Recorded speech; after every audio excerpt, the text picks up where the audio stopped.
Hello my dear job seeker friends, welcome to VM Math Academy. I hope you all are well. Again I have come taking some selling price related mathematical problems which are very important for the competitive exams. So watch the video carefully from first to last.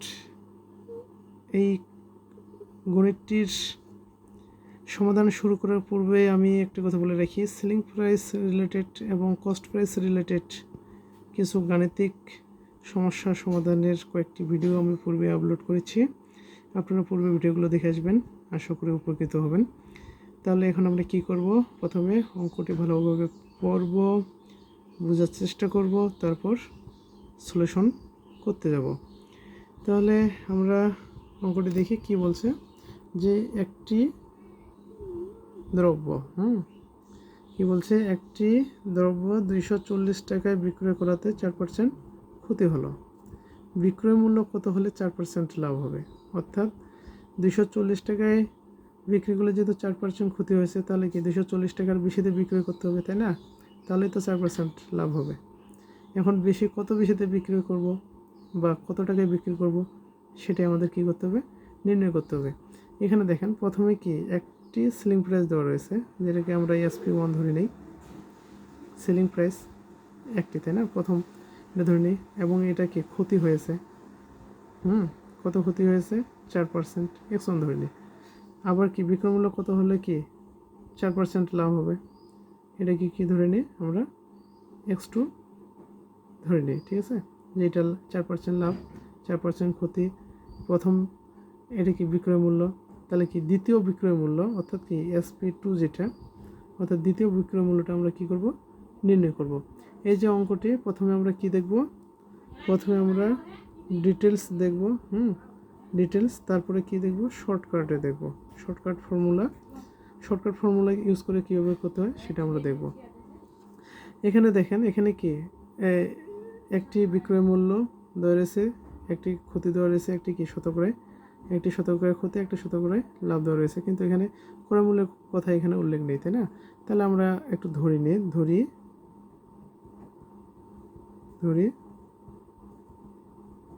দ্রব্যটির ক্রয় মূল্য 100 টাকা। এটা আমরা কেন ধরে নিচ্ছি, এই যে এখানে যে ক্ষতির কথা বলা হয়েছে, ক্ষতি কত 4%, লাভ কত 4%, যেন আমরা সহজে ক্যালকুলেশনগুলো করতে পারি, সেজন্য এটা ধরে নিলাম। ঠিক আছে, পার্সেন্ট মানে কি শতকরায় মানে কি 100তে, তাই আমরা ক্রয় মূল্যটা 100 ধরে নিলাম, তাই না? তাহলে এখন আমরা কি বলতে পারি, যে 4% ক্ষতিতে, 4% ক্ষতিতে বিক্রয় মূল্য কত হবে? আচ্ছা, ক্রয় মূল্য যদি 100 টাকা হয়, বিক্রয় মূল্য কত হলে 4% ক্ষতি হবে? কম হতে হবে না বিক্রয় মূল্য ক্রয় মূল্য থেকে? তাহলে কি যত ক্ষতি হবে, যত পার্সেন্ট ক্ষতি হবে, তত কি হবে, 100 টাকা থেকে বিয়োগ হবে এত টাকা, বা কত, 96 টাকা। ঠিক আছে, তার মানে 100 টাকার জিনিসটা যদি 96 টাকায় বিক্রি করা হয়, তাহলে 4% ক্ষতি হবে।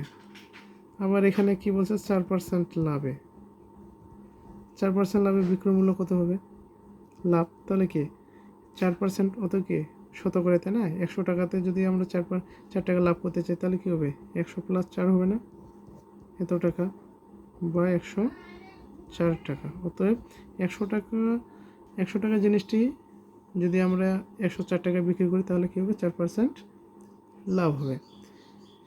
আচ্ছা, আমরা এটাকে এমন একটা ভাষায় নিয়ে আসি, এখানে দেখেন, এখানে একটা এই বিক্রয় মূল্যতে এত % ক্ষতি হয়েছে, কিন্তু এত লাভের ক্ষেত্রে বিক্রয় মূল্যটা যেহেতু নির্ণয় করতে বলছে, তাহলে আমরা ভাষাটা ওইভাবে নিয়ে আসি। কীভাবে নিয়ে আসি, যে 4%, এখানে দেখেন 4% ক্ষতিতে এখানে 4% ক্ষতিতে বিক্রয় মূল্য নিয়েছে, যখন 100 টাকা ক্রয় মূল্য ধরেছিলাম, বিক্রয় মূল্য পেয়েছিলাম কত, 96 হলে এখানে 4% লাভে বিক্রয় মূল্য পেয়েছি না,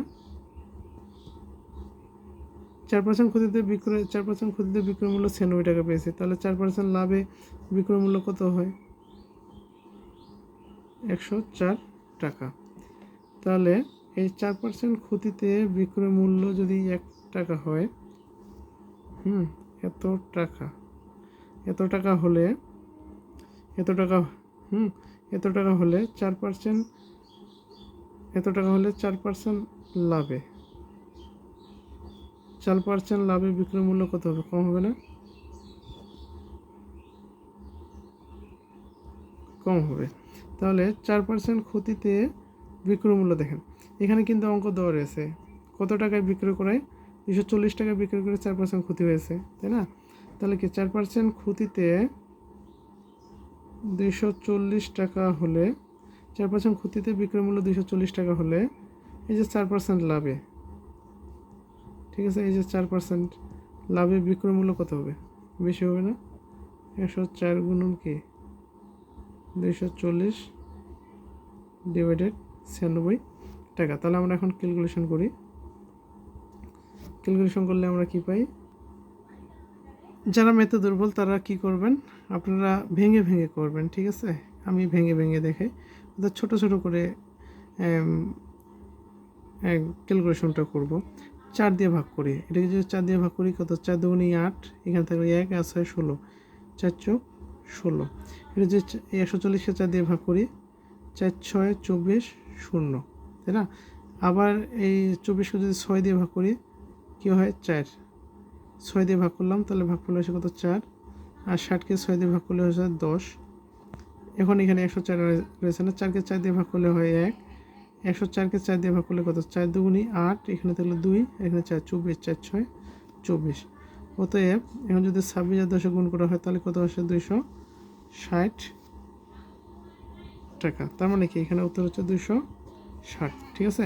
তার মানে 260 টাকায় যদি আমরা বিক্রয় করি, অর্থাৎ কি SP2 যদি কত হয়? 260 টাকা হয়, তাহলে 4% লাভ হবে, ঠিক আছে? 240 টাকায় বিক্রি করলে 4% ক্ষতি হচ্ছে, 260 টাকায় বিক্রয় করলে 4% লাভ হবে। এটাকে আমরা এখন সংক্ষেপে দেখো, অর্থাৎ শর্টকাট একটা ফর্মুলা। আমরা কি করব? এই যে এখানে যে ক্যালকুলেশনটা করছি এখান থেকেই তো আমরা বের করতে পারছি, তাই না?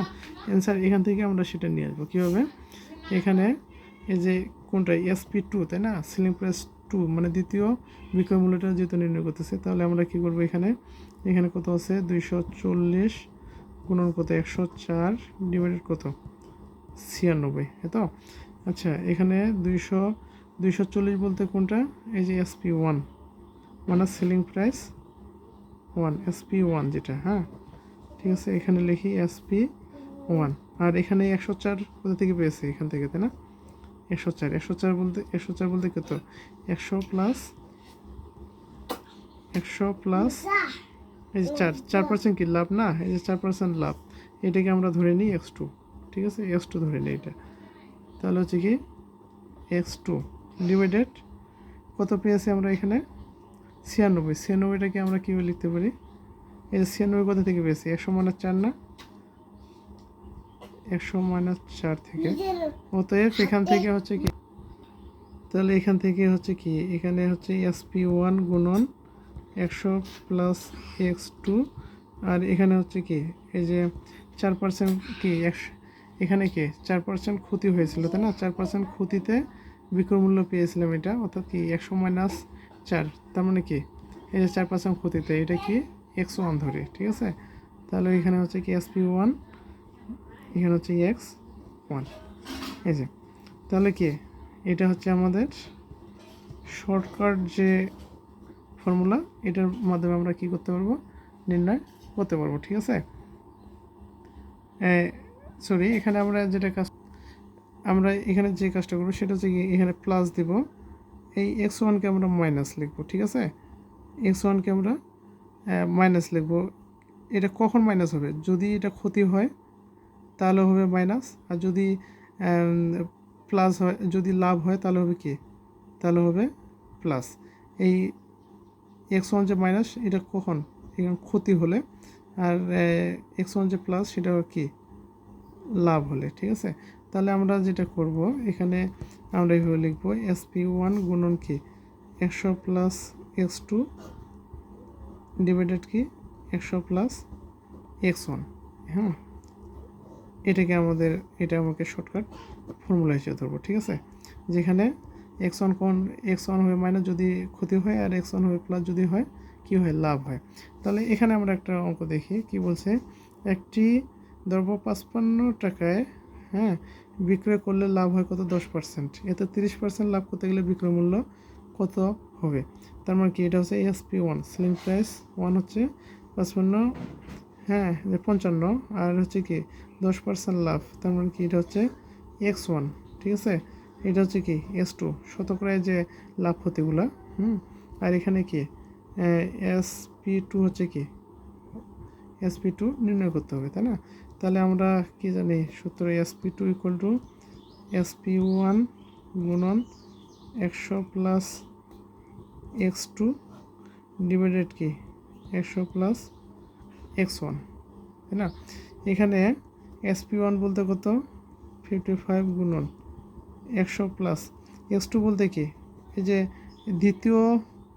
দ্বিতীয় শর্তে যে লাভ বা ক্ষতিটা দেওয়া থাকবে সেটা হচ্ছে কি x2, যেহেতু এটা লাভ সেহেতু কি পজিটিভ, ডিভাইডেড 100 প্লাস x1 বলতে এই যে প্রথম শর্তে যে কন্ডিশনটা দেওয়া, এই রেট অর্থাৎ কি লাভ বা ক্ষতির যে শতকরা হারে যেটা দেওয়া থাকবে লাভ ক্ষতি, সেটা হচ্ছে কি x1 বলতে কি এখানে কত দেওয়া রয়েছে, 10%। এটাও যেহেতু লাভ সেহেতু কি x1 এর মানটাও কী হবে, পজিটিভ হবে। তাহলে এখন আমরা ক্যালকুলেশন করি, এটা হচ্ছে কত 130, এটা হচ্ছে কি 110, তাই না। 0 0 কেটে যায়, 11 কি 11, 5 এবং 55, তাহলে কি 5 আর 13 গুণ করলে হয় কত, 65, ঠিক আছে। আচ্ছা এখান থেকে আমরা বলতে পারি খ হচ্ছে কি কাঙ্ক্ষিত অ্যান্সার। ধন্যবাদ সবাইকে। বিএম ম্যাথ একাডেমির কোনো গাণিতিক সলিউশন নিয়ে আপনাদের কোনো মন্তব্য বা এই চ্যানেল সম্পর্কে আপনাদের কোনো পরামর্শ থাকলে অবশ্যই আপনারা কমেন্টে জানাবেন অথবা হোয়াটসঅ্যাপে জানাবেন।